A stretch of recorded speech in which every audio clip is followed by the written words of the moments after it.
to 3 on the Ones and Twos with your hosts, Tom, Cassie, and James. Just 3 old friends talking about their favorite records.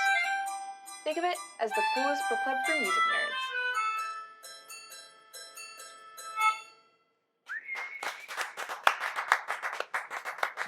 Right. Welcome to 3 on the Ones and Twos with Tom, Cassie, and James. And what we love about the show is when we get to have special guests. This person is such a special guest because he just played the theme song and was generous to us and let us use it for the show. I've known Mr. Butzer, Jeffrey Butzer. I was trying to think about exactly how we met and when we met. I believe it was at a residence show.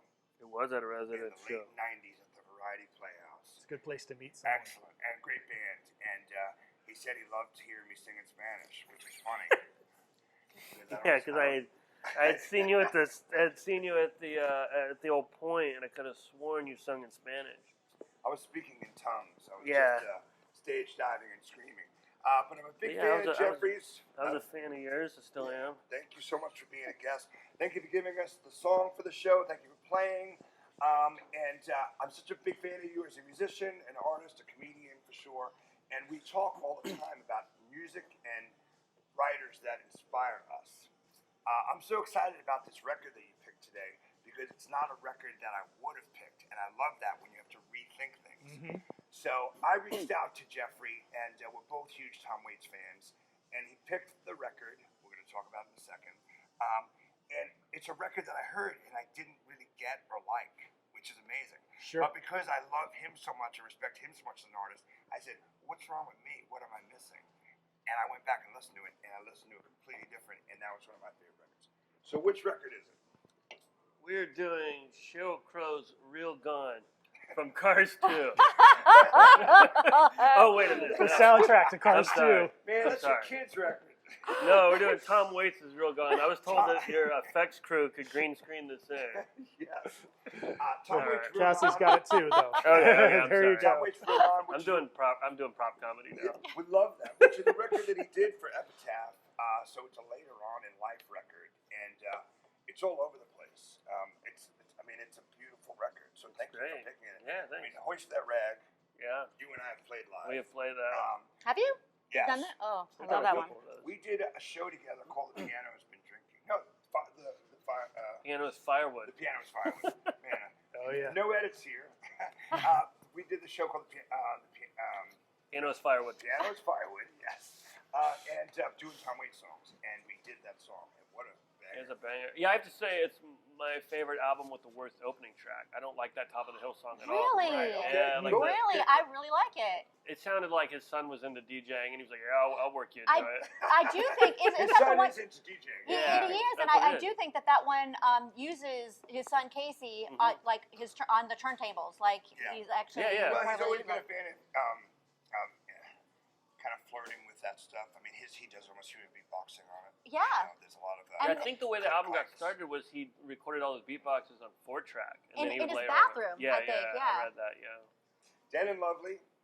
Is that the first time he's done? Because I was just saying that, because I don't have a relationship with this album. I know Yeah, really me either. Tom Waits' core albums, but then it's great that you picked one like that because I was like, I wonder how this, when the Epitaph records started coming out, Mule Variations, I got that one, and the Alice and Blood Money when those came out on Which the I love same those day or records, whatever. yeah. And then I kind of dropped off because there's just so much. And then Right. this one came out, and I didn't ever listen to it until for this episode. Oh. And it was like, I wonder how his stuff is progressing, and you can hear how especially the beatbox stuff was Yeah. a real surprise to me. I was like, Yeah. does he do that? Is that really just related to this album specifically? Yeah, do you think, or is he said during that process, he was listening to a lot of Wu-Tang Clan, which we are big fans Yeah. of. The Wu-Tangs for the kids. And surprisingly, Missy Elliott, he's like, I love this chick, Missy Elliott. And I'm like, wow. So he's kind of doing his version of hip-hop. Right. Which Well, no, is I mean, it's amazing. awesome. This is like his 16th, right? Yeah, that sounds 16th right. album. Yeah. And it's I don't know if it's his only, but it's his first without piano, right? Yeah, I believe so. So Is no it his piano only on it? without No piano? Well, didn't actually, notice. I don't think Blue Valentine has piano. Does it? That's a good not. question. That's a guitar record. Guitar record. I don't think that. But I mean, out of the later stuff, Yeah, what I liked about it No, was this was the first. I mean, from what I heard, Oh, this really? is the Okay. first. I don't know if there are any after it that didn't, but this was the first that didn't. Oh, okay, that makes sense. Cassie does more She research. does some than research. anyone else, Yeah, that sounds right. There's It's only probably because I piano- don't know a lot off the top of my There head. probably is piano on Blue Valentine. Yeah, I think. Yeah. light, but it's a guitar record and Yeah. and a percussive. There's a weird percussion on it. Another thing going against this one is it's got Primus is like the rhythm section. Yeah. Oh my God, Which I I didn't still know like that. it. It does. Even Yeah. despite Which that. is- It's Brain and Les Claypool. Yeah. Yeah. Yeah, Wow. yeah. And I still like it. That's You know, amazing. I'm not a Primus fan. Yeah, though. no, Yeah. they're interesting. You know, Yeah. I think they're good friends. They're fishing buddies. And Yeah. what do you do when you fish? You talk about songs. I do think some of the songs are a little long. Oh, really? They should be Really? 2 minutes. I don't- Shouldn't be 5 minutes. I but, mean, I think more. I would be happy if they had condensed it down to just one LP. Is that a double? It is a double. Oh, wow. It is. I have it on you have, CD. You have it on green. Yeah, I've got it on this, and I've got it on compact disc. And it's just There it's, you go. it's I'm so retro. I listen to stuff on compact It's- disc. It's on Digipack. That's Yeah. that's great. not on 8-track. You don't listen to like 8 No. It's on But yeah, I Um, don't like the It's on opening track. mini disc. I don't. And I love the rest those. of it. I love that. Oh, Really? okay. Yeah. What do you think about like things like there's two that there's three that I don't care for Shake It. Oh, really? Yeah. I don't care the hidden track at the end. I wish it would stay hidden. And then there's Yeah. there's like Boom Boom Well, Cut, that's something like which is an just the intro intro. to- It is just Yeah. the intro Yeah, I don't to a mind it. song. What is it? I don't Make like It Rain. Circus. I I'm really never like. crazy Make It about Rain's it. a great song. I love Make I It Rain. absolutely love Hoist That Rag. Yeah. It's evil. It's everything that I love Trampled about Rose is probably my favorite on the record. Yeah, and that's the It song feels that it Robert feels Plant really covered, film I think. noir, right? Yeah. It does. It has this very. Dead and Lovely. I've said Dead and it Lovely, before. that was- Dead and Lovely is kind of a perfect song. It's Well, actually, I think it's Dead and ingredients. Lovely. I feel it has a very film Those noir. are really similar. Yeah, they are kind of. Is that the one where he says she thought she could swim and stand in the deep end? No, that's That's Dead and Lovely. That's Dead and Lovely, Yeah, yeah. which I think feels very It's film lovely. noir. And it's Lovely. dead. I was going to mention because you mentioned Circus, Yeah. and that's I kind of look at Tom Waits, and I know this is kind of a generalization, but I kind of look at like Tom Waits has like 4 types of songs Yeah. that he does extremely well, obviously, but it's like the Circus song on this album is his like, what's he building in there? Yeah. Yes. That song is He- like a what's he building He in always there has type one song. Yeah. spoken word song on his album. They're always my Poetry. least that's favorites. Circus. Yeah, I'm not Yeah. crazy about those. Yeah, everybody Really? has their. Yeah, I'm not crazy about So it. you're not crazy about Circus? No, it's, I think what I love about he does it throughout all of his songs, but it's probably more apparent in like Circus or like some of his spoken word things. He creates these characters, these just zany characters, and they're very specific about what they're doing. These bizarre things, which I think is Cassie's one of the gonna beauty change things. your mind. You're gonna love. yeah, it's okay. I mean, it's still a good song. It's just one of my least. Yeah. favorites. I just want to get the negative stuff out of the way because Yeah. Primus, terrible band. but it's opening kind of a track. nice, an amazing Yeah. testament that Yeah. I would never have thought that they were the backing band on this album, and yeah, like Well, they not on all the. I mean, just on a few of the tracks. sure, yeah. but you listen to this album, and you don't think Les You Claypool don't is hear playing Yeah. bass Yeah. Thank goodness. at all. I Yeah, try not to they think do of- what they I think do. Les I Claypool. understand, Not Actually- more Well, Claypool. But not, They- not more, they less were what- I Claypool, mean- not Yeah. more Claypool. as a high school kid, that I saw I- Primus Oh, sailing the seas of cheese at the Masquerade, and it was amazing. Yeah. Really? sure. Can I tell you? Okay, can I? But Okay. I know that's a tangent. Hopefully, another show. hopefully We'll my mom. talk Well, about a I'll go on Primus a really quick one day. Primus tangent, and hopefully my mom doesn't watch this because I don't want to have this conversation. But when I was a teenager in Northern California, we were in Point Reyes at like it was like the rec center or something, and Primus was doing some sold out like just private show, and so we sat outside listening to it, and it was like one of my first times on acid. And on the way back, from the rec center, going down Mount Tam, we almost hit a cow, and I have no idea why a cow was there, and I know the cow was real. It wasn't part of my hallucination. Yeah. But that will always be whenever I hear Primus, I think of that. Think of Yeah. Like acid. it would be like Cows and almost hitting acid. cows. It's a good combo. All together. What's your favorite song on this record? I think probably Trampled Rose, but Hoist That Rag is up there. I love Hoist That Rag. So when you and I covered and did this Tom Waits tribute night, and we did it, so I believe we opened up for it with it. We did, yeah. We opened up with Hoist That Rag. Drum beat. I mean, because it's got a beautiful, weird rhythm to it. It's like Yeah. it's very aggro. It's very aggressive. Yeah. And the lyrics are Insane. say It it's was, like yeah. talking about Rats and Guns and War. Yeah. 3 very cool bands. Yeah. Yeah, I'd say for me, Dead and Lovely would be the most closest for him as accessible and just a beautiful pop song. It is a nice song. Yeah. A lot of people have covered a lot of this record. Alison Krauss and Robert Plant do a really good version of Trample Rose. They won a Grammy for it. Yeah, and then Scarlett Johansson did a really nice version of Green Grass. Yeah, Green Grass is a good song. Green Grass is good. I like the whole thing. I like Don't Go Into the Barn. I always say that one makes me think of like if Kurt Weill, like German Kurt Weill, not the hippie. The first one. Yeah. The If, OG, if the Kurt OG. Weill and like Creedence Clearwater wrote a song together, yeah, Don't Go in the Bar. that's what Don't And, Go in the and, Barn. and if you also ask them for some advice, they'll be like, hey, don't go in there. Yeah, that's right. That bar, yeah. What do you think? So you think that some of it's too long? You think some of it's I think a few of the songs. Well, Sins of My Father's like 7 minutes. that- no, isn't no, it? no. It's Is 10 it? and a half. 10 and a half, yeah. And the weird thing Well, is, like I heard that, and a lot of people think it's too long, and I never noticed until I read that Yeah, I it like was long long. songs. I mean, it. Yeah, but It's I'm good also to me. I'm a punk rocker, man. I like verse, chorus, solo, chorus. I can That's do my- both. that's my- I can do. A-B-A-B-C-A. Exactly. Done. Yeah, I know Ben Davis or someone was talking about like, how do you remember your songs? Like, I just write every song in the same keys. Yeah. There you go. That's how I do it. You know? Simple. Yeah. But this is he usually doesn't write like political lyrics, but Sins of My Father wasn't about like the Iraq War. Well, he definitely, I'd say. No. Day After Tomorrow was about the Iraq War. I think Sins of My Father was about like the 2010 election. I'd say when George Bush came in power, Yeah. he started writing, flirting with it, because he put out the Bastards record, which Yeah, he had that song where he said Bush in it. Where Yeah, he like he's talking like, about him. Yeah, he just talked about he doesn't like Bush. Hey, good. Good for him, man. How do you have such an interesting career? I mean, I know for me, if someone was like, if you could pick your career as an artist, he'd be on my list, and maybe Bonnie Prince Billy in the Cave. I'm like, that's the kind of career you want. You can pick and choose what you want, and you've done your stuff, and you also have a life. So good for him for flirting with politics at some point. There's a game that I always play is like, who would you be if you had to choose like to trade places with an artist for their entire life? So you have to deal with the good and the bad. Yeah. Who would it be? Would it be Tom Waits? Oh wow, interesting. Or would it, but the thing is, like, what band? Or what band would you be a part of? What's I'd want to be a part of AC/DC, but at the same time, you have to deal with Bon Scott passing Right, away and all of that. Yeah, well, Or he's if had a you wanna pretty. be- He's married, got kids. Yeah. He hasn't had a bad album. pretty either. good life. No. Yeah. I mean, Bad as Me is good. Yeah. The last record he I did think was a He lot waits of- like 10. He waits like 10 years, but they're good. Like he does, like so many of we've talked about some of our favorite artists that put out clunkers. Yes. And like, Yeah, I mean, is there Neil a Young, bad- Neil Young is like, Yeah, he'll put that's- out the can go greatest all thing you've over ever heard, Yeah. and then you're like, what the hell? But Yeah. also, music and timing and Yeah. time in your life are wonderful things.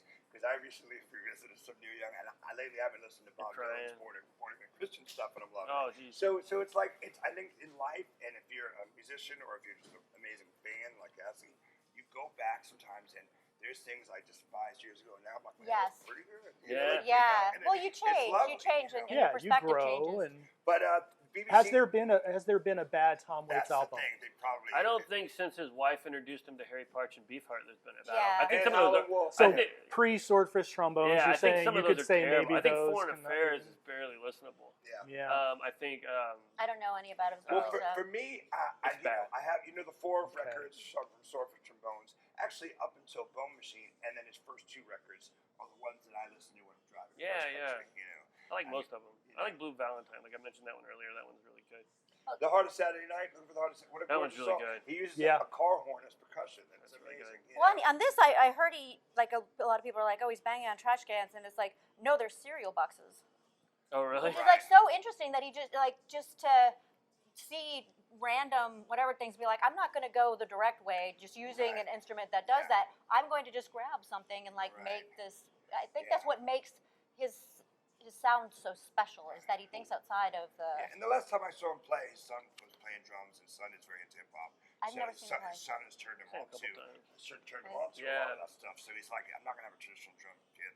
I'm gonna have a conga, a small jazz kit, and then there's gonna be human beatboxing and bang on Right. some trash cans. I think it's. I've never seen him live, but is it really? I've heard like on one tour in particular, like I heard that he stood on a crate that was covered in flowers, so that when he like moved around, like it was just this Yeah, big. that was a good one. So it's He's very. very theatrical. Yeah. Okay. I wanted to say, yeah, Yeah. Oh no, I was going to say like about the production is I saw we need to segue to talk about Mark Ribot because that's kind of what for sure. makes the record. Legend, yeah. For sure. Like every Yeah. solo on this record is like, I mean, he does such great work with everyone, like Zorn, Mark Costello. Ribot is my favorite guitar player. I mean, My favorite living guitarist I like for sure. that. But Amazing. the stuff he does on this record's crazy. But I saw an interview and they were like, "What's something like you don't think about weights?" And he was like, "He's a producer." They were like, he was talking about in Bone Machine. I don't think he played on that one, but they were talking about like a Bone Machine, like he didn't like the snare sound, so he went out and just hit a 2x4 against a dresser. Yeah. Yeah. And like and stuff like that. And, Yeah, he hears it differently. He said he likes to listen to music from another room. Yeah. So he's hearing it with other noises, like Yeah. cars going by, people talking. And that's He's an amazing producer. Like Well, his records are really well Talking done. about like Hoist That Rag, so the one that I have is the 2017 Oh, you got the complete, remix. complete remaster that him and She's his got wife, the Missy Elliott remix. him and his wife Kathleen Brennan, like, because they're very Who much also, collaborators. Who also deserves much I more. mean, Yeah, they yeah. collaborate on everything. They remastered this, but one thing I found out, like, I love Hoist That Rag, love it, I do too. but the It's one, drastically different. yes, it is. It has horns on this, Yeah, and the there's original horns really on it. doesn't have the He horns. cleaned it up a lot on that. I think Yeah. the first one was rawer, and I think it kind of sounded better. Yeah, I do too. it has a It different almost feel. sounds like a weird Stooges song or something. I mean, Yeah. there's so many weird elements. It's like this doesn't even make sense, but it makes complete sense. Yeah, it's incredible. It is great that he. I gotta think of some other It ones. must be so much fun making a record, a Tom Waits record. Yeah. Like just because of the experimentation and just knowing you're not going to set up a drum kit, a guitar, a bass amp, and Yeah. like a keyboard. It's Yeah. going to And be he's- a whole. And he's supposedly the nicest guy, so Great. it's like he's letting you Yeah. kind of do this, and if he doesn't like where it's going, he'll like kind of like nicely, pull you in the right direction. Yeah. It's like it gives you kind of the freedom. I mean, I'm not a musician, but I can imagine that You Yeah. know you, enough. you like, well, but that it's got to be better when somebody says do your thing, but also Yeah. shows that they're not going to be critical if Well, I remember you're not doing He's it. very like instinctive. There was Yeah. there was an interview with him. I believe it might have been after his first record with Epitaph and Anti with New Variations, where you heard roosters go, Yeah. whatever. And in the interview, they're like, "How did you get that rooster to go on time, whatever?" And he goes, "Roosters are funny. They're selfish like humans. They wait till the silence, then they cock-doodle-doo." He goes, so it always did it on beat. Right. I'm like, Yeah. that's I was like, amazing. If the room's quiet, I'm gonna scream. Like, Right. and I mean, but it makes complete sense. Why didn't we think of that? You know what I mean? When James was talking about like that life or whatever, I was thinking about we used to have a game because what a wonderful lyricist and storyteller what Mr. Waits is, So Butzer came up with an idea for a game called Woo or Waits. Yeah, we would pull out like a little, extrapolate a little piece of lyric and give it to somebody that's not a big fan of either one of them. Wu-Tang or Waits, and we never got it right. that Like, sounds literally, like, we would- fun. like, we Do would- you have any of these? You should have brought I come this. at your ass like gasoline. I'd be like, "That's Wu-Tang." He's like, "No, it's Tom Waits." We Yeah. could have played that game. Yes, The whole isn't that episode great? Yeah, that was would playing have the been game. good. Yeah. Oh man. It was like there's that one like strapping on my gasoline boots to walk through hell. Yeah, exactly. But that's like a Method Man lyric. Yeah, it's a, But it totally it's a sounds like a great lyric. lyric. But it does sound like it would feel like a Yeah. Tom Waits lyric. There's And several. That's he's awesome. a fan. He's mentioned Wu-Tang. They all know each other through Jim Jarmusch, I Yeah, think. exactly. He Yeah, started that makes collaborating. sense. He started All collaborating through with that, Jim yep. Jarmusch, in the 80s. Jim Jarmusch said the first day he met Tom Waits, it sounds like it's something out of a scene in a Jarmusch film. He's like, I walked in his house and he was on the floor and him and his daughter were hand pinstriping his suits. I'm like, yeah, of course, You know how I was introduced to him? You know how like I don't know about you guys, but there's always like that one like band that you got into like a really dumb way. It was that really stupid movie, Thanks There's to a lot. Doing Denver When You're Dead. Yeah. Jockey Full of Bourbon was on that. And I'd never heard him before. Because I hadn't gotten into, that was like 96, and I hadn't gotten into Jarmusch at the point. Yeah. That's how I learned about him. How'd you learn about him? Wow, that's a really good His question. brother or something? I know for sure I think the first thing I heard was probably Patti Smythe maybe even doing Downtown Train. Oh, yeah. Oh, I heard Downtown Train by Yeah. Rod Stewart I didn't before hear I heard. Rod Stewart. I think I heard Patti Smythe, who was in the band Scandal's version, and then I heard Tom Waits' version. I don't think I've ever And heard then that. that record, that record, clearly changed my life, And Which one? So her version of Downtown Train was on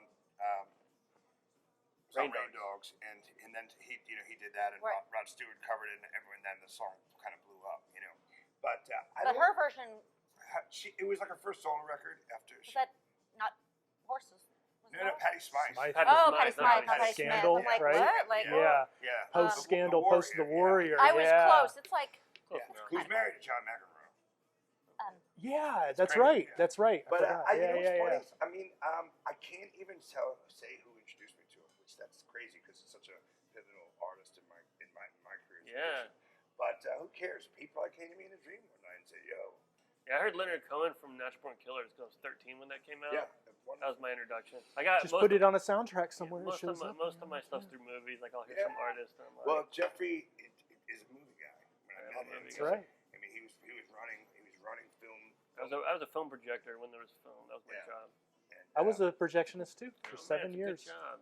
It's an awesome Brain job. wraps. I'm bummed that I can't really go back to that life because everything's digitized now. You don't thread projectors anymore, so it's Right. like, what am I gonna? Robots. What's my retirement job? You know, like what? Yeah, what's yeah, my yeah. job to just What do do for I do? fun? I don't want to be a greeter at Walmart. I'm Right. knocking those people because they're very good at. Oh yeah, but that's I not. like being greeted. I would. Yeah, I love when people say hi. I would love Um, to be a projectionist again. I would still be a projectionist Yeah, it was if a it fun paid job. the bills. I think Yeah. my intro to, I mean, I think I had heard some like Tom Waits in high school and stuff, and like various like movies and like whatever. But like mine was definitely when Rent Boys covered. Yeah, Doc. we covered Oh, Like that was really B. like. Kinch. Where is he? That's what got Where me is to he? go buy the record because I saw you guys. I was like, oh, that's that guy from that bad movie I saw. I recognize that song. I'm gonna buy that guy's whole record. That guy Cheshire sings in Yeah, Spanish. I was like, it's cool that it was in Spanish. Yeah, I'm grateful for Mr. Waits, Tom Waits, for every record he's done. I love him as an actor. I mean, Oh, yeah. what musician has that kind of That last Coen Brothers movie he did He's was so really good. good. He's so good. He was in the Ballad of Buster Scruggs. Yeah. He was looking for Crazy the old man. Yeah. what was he? What is this term that he was using? Jeez. Pocket. He's like, Yeah, oh, I'm gonna- Mr. Pocket. Hey, come here, Mr. Pocket. That's amazing. Yeah, I heard that was great. it might have been Jim Jarmusch who said it, but like basically, I mean, he's just like Tom Waits is such an interesting person. A lot of times, he's what you see when he is in movies. You're just like, he's a good actor. It's like that's really how he is. That's just Right, like he's yeah. just being himself, He and is, he's just he's a such an natural. interesting person. Just It's turn on the camera. Yeah, I was in Jersey City a couple of summers ago with a friend of mine. We were having coffee on this boardwalk, and I had a really long beard at the time. And this is happening to me with a bunch of artists that I love, like Elvis Costello. When I met them, they somehow thought they knew who I was, which is Right. hysterical. They- So anyway, I'm with my friend. I go, shit, that's James Jarmusch over there. And she's like, really? I go, how do you know? There's literally no one in the world who looks like Jarmusch. Right. Whatever. Sure. And he's hanging out with some old man, and I pay her a tab, and I was like, well, let's walk by him. And he goes, hey, man, how you doing? Good to see you, whatever. And I'm like, good, man. I was like, I think you think I'm someone else, but, man, I just want to say, and I've always said this, I'm like, thanks for doing what you do, whatever. I was like, Riley, what are you doing here? And he's hanging out with this old, chubby guy, and they're smoking fags and, like, hanging out, whatever, drinking coffee. I was like, man, what are you doing here? He goes, I come here to hide. And I was like, cheers, Jim Jarmusch. All right. And That's cool. that was, We'll that let was you my- hide. that was That's cool. That was my afternoon at the Jersey Shore. He was just hanging on the boardwalk with some old guy who looked basically like a guy in like the Rain Dogs cover, a big chubby guy who's gonna like shave you and like and Right. sing opera, Have we talked about everybody's favorites on here? Have we talked about the favorites? Well, I know Trampled we got Rose the and Dead battle. Trampled Rose and Dead and Lovely just destroy me, but I love Hoist That Rag. Yeah, I mean, I don't know. It's hard for me to pick one. Like I said, I probably would No, say just- Trampled Rose would probably be my number one. Yeah. Part of it's because like an opening track you hear so much when you don't make it to the end of the album. Yeah. Like when you pop it in, you don't finish it. Yeah. So you get tired of it. So Hoist That Rag might be the better song to me, but That If you should had be- it on that should tape, be it the would be opener, like- and that's why it we would come chose back it to on. open when we played yeah, it, it's a you know. great song. But yeah, try Trampled Rose. Did you have one? I don't have one. I mean, there's certain ones that I like a lot. I mean, I like all of side one. It's a stronger side. I really like Top of the Hill. I'm sorry, I do. That's all right. It's just like it's so quirky, and it just kind of like it's happy sounding. There's something Well, about it that's just Yeah, and I think James was talking about this, how he wears these hats and he certainly has his comfort zone.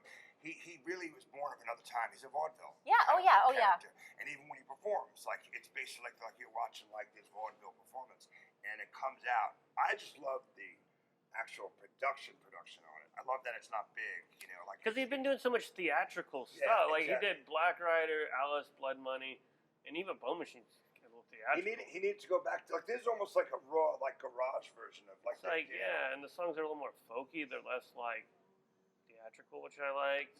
And like I said, like Rabo is good on all of his stuff. But Rabo, this yeah. record, It's amazing. this record, when I saw him was Duke Rubillard doing this stuff. Yeah. Which was disappointing. Duke Robillard's great, but I've never gotten to see Yeah. Rabo. Mark Rabo. He was probably playing in a cafe in New York City. Yeah, living it up. Oh man. I just to say to close it Yeah, out. 'cause I wanna hear what you're- Metropolitan Glide I think is fun because it's Yeah. one of his beatbox, and that was Yeah. what was so surprising about this to be like, wait a minute, Tom Yeah. Waits is beatboxing and making a Tom Waits song out of it, make and it it work. works, Yeah. and it's like, what other artist can do that? I love thought that one was so meh, but here's the thing on this album. No, I yeah. mean after I listened to it several times, a lot of the songs that I thought were meh, or maybe didn't like, I started meh liking means more and so-so. more. You know? Yeah, Yeah, meh means Yeah. so. maybe meh. it grows on you. Yeah, a but- lot of Like them a fungus. did. A lot of them you start noticing Yes, like the a little things that are really awesome. I guess for Well, time. I just Let's want to do it. say real quick too, thank you to John, Shane, and Donnie Yes. at the Earl. And Yeah, Yes, thank the you. Earl. Much love, Thank respect. you. I'll Totally be appreciate it. long and gone and dead, and this place will be around. This is like Atlanta's CBGB's. It really is such a wonderful place. Food, people, music, rock and roll. History, Great lineage. food in the front, liquor in the back. You know. It's true. It's all That's over. right. What did I say? Well, believe it or not, we need to say that things come full circle because this is Little Jeffrey. I wrote That's a right. letter. I sent out a letter, and Yes, I thank got to you. come It's on an the old show pen after pal that. of ours. Yeah. We love pen pals, and Brian and I have known this girl, Becky Johansson, for years. Well, her sister got in the mix. I can't believe it. Melissa. She's like, guys, I love the show. Thank you for what you're doing, and keep on doing it. But what I would like to know about your initial thoughts and reactions when you came up with this idea. What drew you to it? What excited you about it? What made you want to do it? For me, I kind of thought of You thought of the from idea. hanging out You with came up James and Cassie, and what do you like to do? I like to hang out with them and talk about music. It was that simple. And I was with a lady friend, and she had just finished watching High Fidelity, and they were talking about top 5 I records. just saw or that the whatever. other day. And I was on like, TV. let's do this. Beers, music, James, Cassie, whatever. So that was for me. But tell me what you think. You know. Well, when you had posted something, which was really cute because you came up with the idea and you just posted thinking about doing this, and Yeah. I don't think you had actually like. It We was did. just like thinking about doing this. It was like, and then I think you had commented. You saw the post You're like, before I'm me, in, and you're I'm like, in, I'm in, and I was yeah. just like, Sure. oh hell yeah, I'm all about I'm a big it. fan of manifesting stuff and throwing it out into the world. And yeah, Like and the it new did- wave punk rock for me is gone. I'm a hippie now. Like just throw it out there into the world, and that's Right. it. You know. Well, I think for me, the thing that really drew me to doing this, and why I thought is because there aren't, unless you're a musician or like doing something, there really aren't a lot of outlets to actually like talk. Like if you're just a really huge music fan, Right. there aren't a lot of outlets to put that out there besides just talking with friends, Sure. and doing your time. And also as a woman, I think that's even more so. It even more narrows. It's not Sure, something yeah. that's expected. So it's not a thing that like most people really want to talk about. You're like out like shopping or whatever. You don't really talk about It's, music. So it's the best. I- It's so fun. I love that, and I love the idea of being introduced to new music that I hadn't heard of from two people whose tastes I really respect, and then like the guests that we all bring on because we know Well, I was them. going to say, Like that. perfect example. I listened to this record and didn't like it when it came out, and that's crazy. And then when Jeffrey, who I respect his opinion, was like, "No, man, you kidding me? It's like my favorite." It's my favorite. Yeah. record, I listened like, well, there's 8 songs in it that blow me away. Yeah. You know, it's Which is really, really good when you consider like there's 16. That's half. That's just yeah. mind blowing. He's batting 500. Yeah. What about you? I mean, I love the idea. I love coming here on a Sunday. We always do these on Sundays, usually a little early, so we're, it makes for a rough Getting Sunday saucy. afternoon sometimes. Exactly. But Monday's a minging and Monday's a moving mess. slow. Yeah. As, Monday's a mess. as they say. I just want to say But I thank enjoy Well, I it. want to know. Yes, Okay, it so is. you Oh, you were gosh. kind enough to let us use your song Yeah, for the Thank intro, you, which is Boots. the perfect song Thank for you. our intro. What is there anything particular that you like about the show or made you want to be kind of on it or part of it or let us use? I mean, you let us use your song, like even before you. Yeah, well, I trust to an extent, anything Tom wants to do. I didn't know you guys very well, but yeah, I tune into anything Tom's doing, so that's how I got into it. Well, it's funny because not only is he's a comedy writer, amazing, good jokes and bad jokes. Yeah. Amazing musician and writer, but also comes from the film background. So he listens, and when he watches stuff and listens stuff, he actually sees color in songs. So I do trust Jeffrey. So when I came up with this idea, he was one of the first people I went to. And he told me, he's like, the first episode's good, but you were talking over each other. Like we were. The sound was rough, He goes, you got something there. It's a diamond in the rough. Keep working it out. And I'm so grateful, for you, the song, you being a guest, you picking Tom Waits real now. Yeah, thanks for having me on. I hope from you doing the intro live, I hope people realize, because I was like, I wasn't familiar with the song when I first heard it. I loved it, Garden of Scissors, that we used for intro. So that it's just a one man. You play it all right there. It's just a one man thing, which I think is like really cool. Yeah. Oh, thanks. Yeah. People don't like being around me, so I've had to learn how to play music by myself. When I met Jeffrey outside the residence show, he had just done his first record called She Traded Her Leg, which is a great album title. And he had just finished playing some shows in Hong Kong, opening up for this DJ named Paris Hilton. Yeah, that's How was true. Paris? I got nothing. She was great. It really was. It really Paris Hilton. Yeah, yeah. He played some songs. She DJ'd. She said. That's kind of cool. In where? Hong Kong. In Hong Kong. And we met her again, and she said. She was like, I like you guys. You make polka music, and Tom sounds like Rancid. That's what she said. She likes her stuff. Man, thank you, Jeffrey Butzer. Thank you, Jeffrey. Thank you, Tom Waits, Kathleen Brennan. Thank you, the Earl, East Atlanta Restaurant Lounge. Jeffrey, will you take us out? Yeah, let's take us out. Let's do it. Cheers.